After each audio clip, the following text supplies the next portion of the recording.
Welcome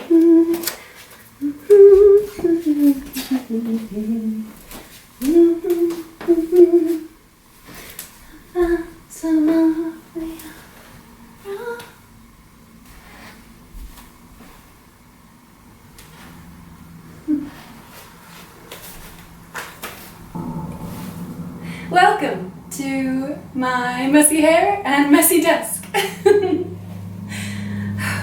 Oh goodness. Okay. Welcome to my messy desk and messy hair. I did what I could.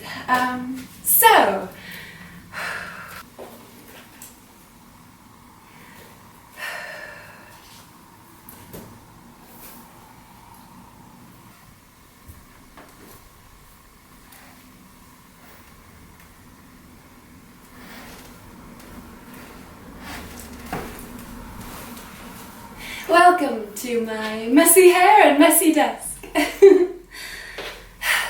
Okay, so, hi, I'm Laura, and I am a writer.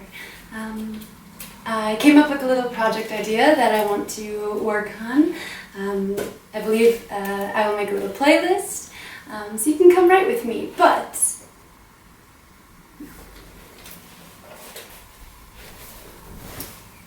welcome to my messy hair and messy desk. My name's Laura, and I am a writer. I'm currently waiting to hear back from some literary agents about my manuscript that I'm querying. But in the meantime, I thought of a little project, sort of a little invention, where I'm going to make pin poetry out of this manuscript. Yeah. It's an intuitive little thing where you take a block of text or print and you go through, and as you waft over the words you pick or pin or circle certain words, and as you go it creates a little poem which you compile the words later and you read back, and it's a little surprise. Which, I don't know, it's a way to play with words, but in a way where you don't overthink it, you don't look back, you don't edit, you just sort of go forward and you waft through and you intuitively select words and you pin them with your pen or your pencil, and yeah, and then you compile and you're surprised with a little poem. So we'll see what blossoms out of this manuscript. Yeah, I plan to go through the whole thing. I'm going to go from the start all the way through, and we'll see how many poems we can get out of it. I'll probably do, little separate videos and whatnot, make a little playlist, so you can come write with me, or work with me, or just, I don't know, hang out. Yeah, we'll just have some fun. Just sort of a calm, cozy way to, I don't know, let language, create something pretty, but also just be comforting. Yeah. So you're welcome to join in, and yeah, we can see what we make out of this. Yeah, goodness. Okay, well, since this is sort of the intro video, I suppose you would call it, to this project idea, I suppose I should give due credit to this manuscript I'm very proud of. I wrote. Yeah, I think I will go grab the little query and synopsis, and perhaps I'll read it to you guys and do a little humble brag about this this very odd little project I made. Yeah, I'm proud of it, so why not? Then you'll have a concept of the base words we're working with when we make these poems. So yeah, let me go grab that. Yeah. Yeah. So let me go grab those, and I will return shortly.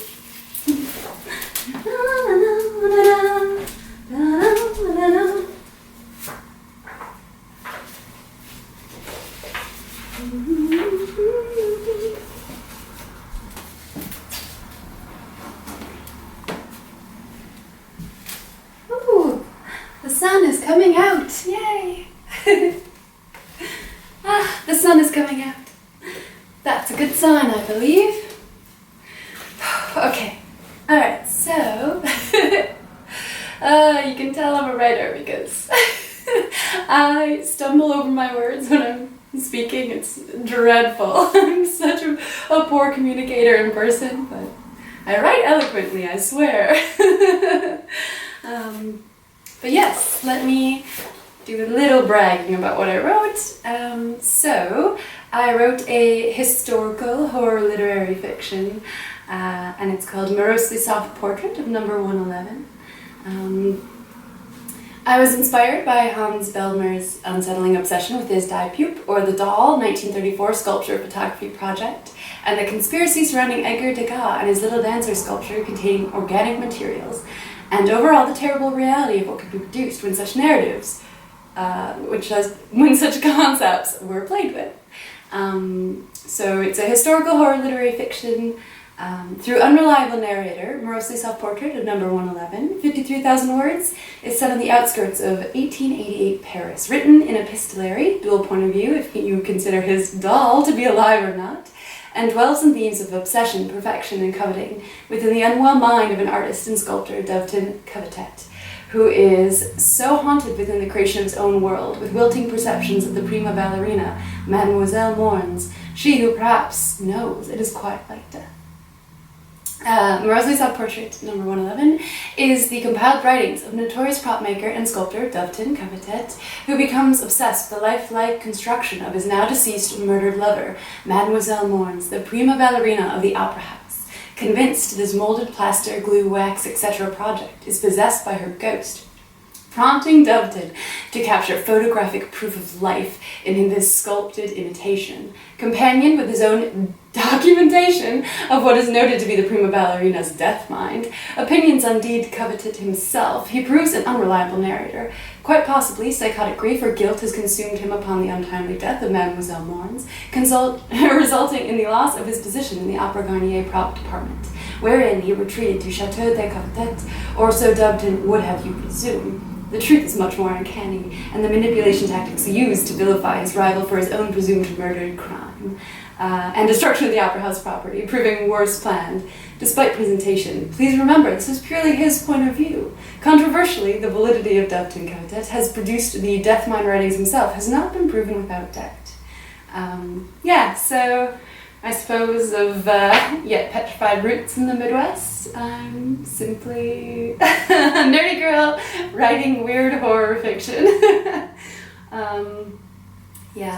Often curled in porcelain clawfoot tub, doting on poetry or curiosities. I write some weird stuff. It's kind of a complex little story, and the structure is a bit odd, but I found it quite thrilling to write. So here's the synopsis. This is a little longer. So if this is not of interest to you, go ahead and just, watch the next videos or what have you in the playlist. But for those curious, here's the synopsis, the full plot of the book. Since we'll see if it ever gets published. Probably not. I know literary fiction, especially historical and the odd stuff, probably won't make it on the shelves, so this might be its little spotlight. Morosely Self-Portrait of No. 111, historical horror literary fiction. Here's the synopsis. On the outskirts of Paris, 1888, written from Chateau de Covetet, to document the uncanny phenomenon occurring, Doveton Covetet, once a master of plaster molds within the Opera Garnier, is ruminating over the lifelike sculpture he created of Mademoiselle Mournes, once the prima ballerina within the Opera Garnier, convinced he has brought her spirit back to life within the plaster imitation of her doll. Carrying the guilt of his lover's murder, he writes from his own perspective, with Mademoiselle Mournes' opinions of him and his work jotted in parallel notes, perhaps a true recording of her death mind, if she is truly woken. Doveton is unreliable, surprising himself when coming upon the doll he previously tossed out in a fit, but in his mind she is woken prematurely from her rest in the marred cottonwood. The sculptor reclaims his project, plotting how to revenge her murderer by pinning it on the priest, his rival suitor, and pace setter of the stagehands. and punish the director and the whole of the Opera Garnier for his shameful public dismissal. But Doveton is grieving the deceased prima ballerina, so untimely taken from him. In wonderment at the doll's whims so woken to him, the sculptor is thrilled yet disgusted by the imitation, internally conflicted with devotion, but wary of she who is not who she once was, something of rage within her. He has difficulty distinguishing the grosser truth of their commitment to one another, as maker and victim, mending his companion with determination to capture proof of life in his conduit creation, but repressing how the proof of her murder resides within the doll, organic material preserved most masterfully in wax. According to her death mind notes, the doll judges her maker/murderer with discernment. She wants to know who she herself is now, woken with impulsive tendencies, such pent-up lust for destruction, but she can't quite reconcile with who she was. The physical parts of her are the only thing remaining of the prima ballerina. Callously, Doveton considers her only a model. He mends with devotion to his deceased lover and refuses to offer such humanity to the lovely but vacant creation, or so he calls her, the pretty little miss of imitation. While preparing to recreate this technique of conduit creation for prosperity, the doll is to be used for his notoriety. Doveton, convinced he has uncovered something utterly miraculous in her construction. He wants to document his techniques, proving his worth in restoration methods, prop repair and sculpting with plaster molding, but he obviously can't take his doll directly into polite society. It would cause an uproar. No, Doveton said takes photographic captures of her, instructing her to pose for portraits, while capturing shots of his replication sculpting process in makeshift workshop, meticulously documenting his mythology of preservative methods within plaster models for precise instruction in lesson. In rush, Doveton completes his portfolio and dares return into Paris with his photographic documentation, though proof of his method seems unlikely to be circulated when he is suspected for murdering the prima ballerina. Confronted by his old colleagues who take him hostage in public trial for his crime, unbeknownst to the stagehands who torment him, Doveton predicted the priest to order such a public trial of him, so preemptively rigged up a system of ropes and cords in his old workshop of the Opera Garnier's prop department to puppet an imitation doll of the murdered prima ballerina, known only by his moniker, the priest, who she once had a violent love affair with before her murder, was driven into madness by the revenant spirit of her unrested soul come to him with damnation, which causes the priest to confess to the crime, convinced his last overly rough encounter with her had been her fatal end. In public confession, Doveton is released. Upon reunion, with the inevitable wear and tear of his doll's construction, Doveton is pressured to confront the literal heart of the girl he once loved preserved within, the undeniable proof he was the one who murdered her because of his possessive nature. The organic materials rotting out.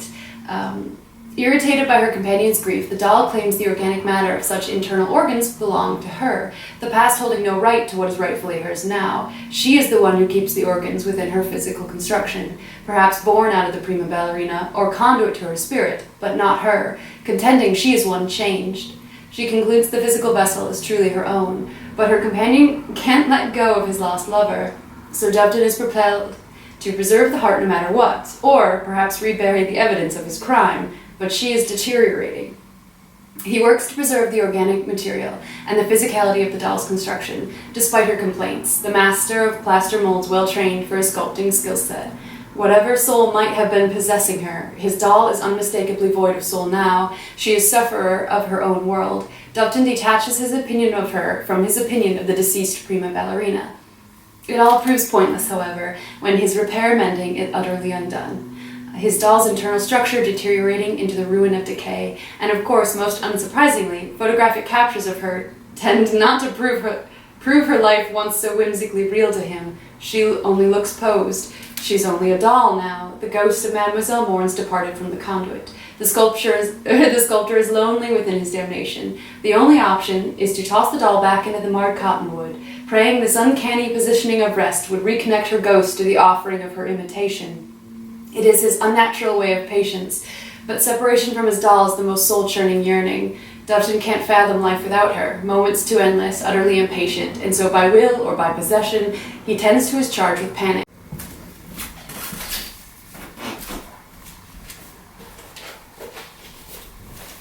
The camera stopped recording partway through reading this, so I'm going to read the synopsis again.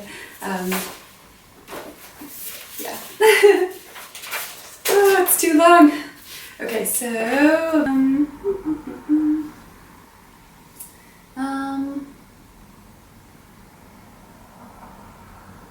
okay. Doveton can't fathom life without her, moments too endless, utterly impatient, and so by will or by possession, he tends to his charge with panic, working to preserve the organic matter of his pretty little miss of imitation, blurring into mental distress over his lifelike doll of plaster, carved wood, cords, musk rose, stuffed wax, etc., willing her to live once more for him. Knowing something is wrong, unbeknownst to her companion, according to Doveton's unreliable accounting, Mademoiselle Mournes, in possession of her imitation doll, visits the priest under care in the infirmary. Preying upon his horror, in the visage of the prima ballerina come to haunt him, she takes possession of him. The priest is commanded to set the prop department on fire. In the destruction, she realizes her revenge in premature plan, proving she's just as impatient as her maker. With her time running out, with her physical model too polluted with the white musk rose petal rod of mending, utterly worn out without wholly remaking the doll, she crumples. In dire need of her maker to put her back into the marred cottonwood. She will rest and once more blossom into conduit life when woken by him. Only through her deaf mind notes she releases the private thoughts of her mind. Doveton's mind represses, without memory, tossing his project out.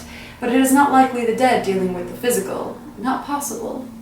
Yeah, so that's my complicated manuscript. It's sort of an odd structure, and I'm not sure the likelihood of it getting published since, historical horror literary fiction isn't exactly, flying off the shelves, but yeah, I'm quite proud of this manuscript. It has a unique structure with how it's presented. It's sort of, you read through this man's mind and you're not sure exactly what's real. It's a little surrealist, but yeah, it's dark and it's pretty and it's got that grit to it, so it's a fun read. Yeah.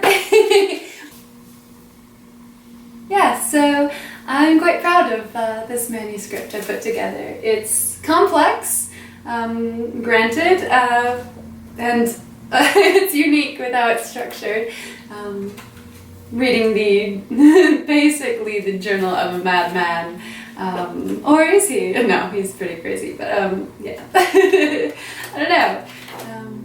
The likelihood of it being published is quite slim. I don't think historical horror literary fiction is exactly a huge seller, but I'm proud of it nonetheless, and it provides quite the base for all the pin puns we're going to make out of it. Yeah, she may yet blossom into something poetic and pretty. Yeah, so I look forward to that. You're more than welcome to come along and create this little intuitive writing project with me, or just hang out, or, I don't know, it's just sort of a cozy little comfy time. Yeah.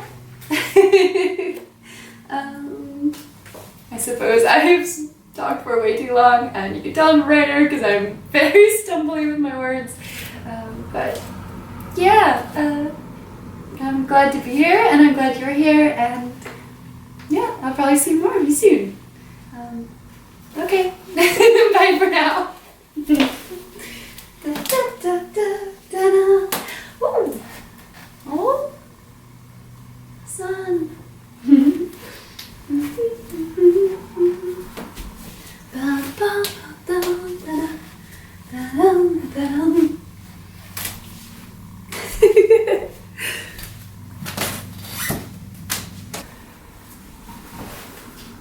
Oh my goodness.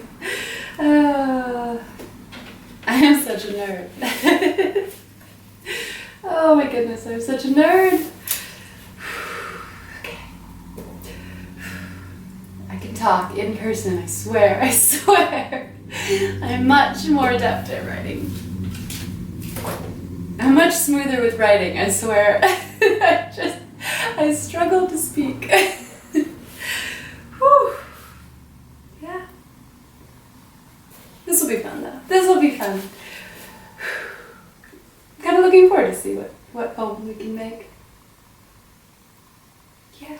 Yeah, okay. I've filmed long enough. Ah!